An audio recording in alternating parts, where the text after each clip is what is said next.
নাটোরের লালপুরের সাজিদ জুট মিলে ডাকাতির ঘটনায় সংঘবদ্ধ ডাকাত চক্রের ৬ জনকে গ্রেপ্তার করেছে পুলিশ। এ সময় ডাকাতির কাজে ব্যবহৃত পিকআপ, ব্যাটারি চালিত ভ্যান জব্দসহ আংশিক মালামাল উদ্ধার করেছে পুলিশ। আজ দুপুরে পুলিশ সুপার কার্যালয়ের সামনে এক প্রেস ব্রিফিংয়ে পুলিশ সুপার এ তথ্য জানান। পুলিশ সুপার মোহাম্মদ শরীফুল হক জানান, গত ৩০ মে গভীর রাতে নাটোরের লালপুর উপজেলার শ্রীরামগাড়ি এলাকায় সাজিদ জুট মিলে ১২ থেকে ১৪ জনের একটি সশস্ত্র ডাকাত দল হানা দেয়। এই সাজিদ জুট মিলে একটা ডাকাতি সংগঠিত হয়।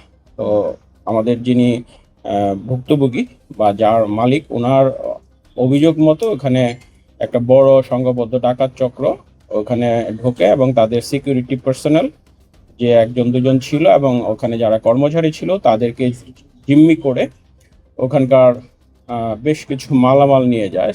এবং আমরা যে এটা নিয়ে বসেছিলাম না সেটা প্রমাণ হচ্ছে, আমরা গতকালকে অভিযান করে, এবং আমাদের পুরো অভিযানটাই হয়েছে পাবনায়। আমাদের এখানে নাটোরের সংশ্লিষ্টতা খুবই কম। ওইখানে আমরা ডাকাত দলের ৬ জনকে গ্রেপ্তার করেছি ইতিমধ্যেই, এবং আমরা এই মালামালের এজাহার অনুযায়ী আংশিক মালামাল আমরা উদ্ধার করেছি। পরে তাদের তথ্যের ভিত্তিতে ৩০০ কেজি তামার তার, ডাকাতির কাজে ব্যবহৃত একটি পিকআপ, ব্যাটারি চালিত চার্জার ভ্যান, ৫টি মোবাইল ফোন, নগদ ৫০,০০০ টাকা উদ্ধার করে। ডাকাতির সাথে জড়িত অন্যদের ধরতেও অভিযান অব্যাহত আছে।